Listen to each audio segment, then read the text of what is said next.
Hi friends, welcome to ఒరే మచ్చ YouTube channel. T20 ప్రపంచ కప్లో ఐర్లాండ్తో జరగబోయే మ్యాచ్లో మా టీమిండియా తరఫున ఓపెనర్లుగా ఎవరు బరిలో దిగుతారనే పైన మా team India head coach Rahul Dravid అయితే క్లారిటీ ఇవ్వడం జరిగింది. వాళ్ళిద్దరు ప్లేయర్లు ఎవరు అనేది తెలుసుకునే ముందు మా ఛానల్ సబ్స్క్రైబ్ చేసుకోండి.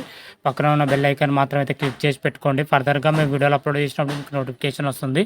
టీ20 ప్రపంచ కప్ ఇప్పటికే ప్రారంభమై 2 days అయితే కంప్లీట్ కావడం జరిగింది. గ్రూప్ మ్యాచ్లు అయితే చాలా రసవత్తంగా అయితే సాగుతుందని కూడా చెప్పుకోవచ్చు. అయితే మన టీమిండియాకి వచ్చేసరికి June 5th ఐర్లాండ్తోనైతే తొలి మ్యాచ్ జరగనుంది. తొలి మ్యాచ్లో టీమిండియా మాత్రమైతే అన్ని విధాలుగా అయితే సిద్ధమైందని చెప్పుకోవచ్చు. అయితే టీమిండియా జట్టు ప్లేయింగ్ 11 ఎలా ఉంటుంది, ఏ విధంగా ఉంటుందని అయితే చాలా ఉత్కంఠంగా అయితే నిలిచిందని చెప్పుకోవచ్చు. ఓపెనింగ్ పొజిషన్లో అయినా, ఆల్రౌండర్ పొజిషన్లో అయినా, పేస్ విభాగమైన, స్పిన్ విభాగమైన ఎవరు బరిలో దిగుతారు అనేది అయితే ఇంతవరకు అయితే ఎలాంటి క్లారిటీ అయితే లేదు. మనకు సోషల్ మీడియా ద్వారా రకరకాలుగా ప్లేయింగ్ 11 వస్తున్నాయి, కానీ పర్టికులర్ అయితే ప్లేయింగ్ 11 అయితే మనకైతే మ్యాచ్ ముందు అయితే తెలుస్తుందని కూడా చెప్పుకోవచ్చు. అయితే ఐర్లాండ్తో జరగబోయే మ్యాచ్లో మన టీమిండియా తరపున ఇద్దరు ఓపెనర్లు ఎవరు బరిలో దిగుతారని అయితే సర్వత్తాగా ఉత్కంఠగా అయితే నెలకొల్లని చెప్పుకోవచ్చు. ఎందుకంటే టీ20 వరల్డ్ కప్ ఒకే ఒక్క వార్మప్ మ్యాచ్లో ఆడిన టీమిండియా బంగ్లాదేశ్ తోటి ఆ మ్యాచ్లో వచ్చేసరికి రోహిత్ శర్మతో పాటు సంజు శాంసన్ అయితే ఓపెనింగ్ పొజిషన్లో బరిలో దిగడం జరిగింది. కాకపోతే ఆ మ్యాచ్లో వచ్చేసరికి సంజు శాంసన్ అయితే పూర్తిగా విఫలం అవ్వడం జరిగింది. 6 బాల్ ఆడి 1 పరుగు చేసి ఎల్బీడబ్ల్యూ రూపంలో అవుట్ అవ్వడం జరిగింది. ఈ మ్యాచ్లో ఓపెనింగ్లో యశస్వి జైస్వాల్ని తీసుకోవాలి, కానీ యశస్వి జైస్వాల్ పక్కన పెట్టి సంజు శాంసన్ ఎంపిక చేయడం ఒక ప్రయోగం చేసింది. కాకపోతే ఆ ప్రయోగం ఆశించిన స్థాయిలో ఫలితం అయితే లభించలేదని చెప్పుకోవచ్చు. అయితే యశస్వి జైస్వాల్ ఓపెనింగ్ పొజిషన్లో ఆడతాడంటే కష్టంగానే కనిపిస్తుంది మనకైతే. అయితే ఈ ఓపెనింగ్ పొజిషన్లో వచ్చేసరికి విరాట్ కోహ్లీ ఆడతారని అయితే కొన్ని అయితే వినిపిస్తున్నాయి.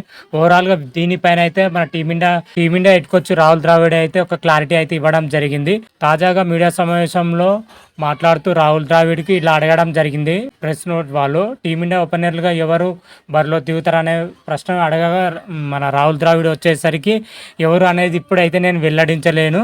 రోహిత్ శర్మ దిగుతారా, యశస్వి జైస్వాల్ దిగుతారా, విరాట్ కోహ్లీ దిగుతారా, సంజు శాంసన్ దిగుతారా అనేది మాత్రమైతే నేనేం చెప్పలేను. మాకు ఎంపికలు అయితే చాలా ఉన్నాయి, కాబట్టి ఏ ప్లేయర్ని ఎంపిక చేయాలో ఇంకా వెల్లడించలేదని అయితే రాహుల్ ద్రావిడ్ అయితే చెప్పడం జరిగింది. మన టీమిండియా యొక్క ఇన్నింగ్స్ ఆరంభం అయితే విరాట్ కోహ్లీతో పాటు రోహిత్ శర్మ చేస్తాడా, లేకపోతే రోహిత్ శర్మతో పాటు యశస్వి జైస్వాల్ చేస్తాడా, లేకపోతే అయితే క్లారిటీ అయితే చెప్పలేదు మన రాహుల్ ద్రావిడ్ మాత్రమైతే.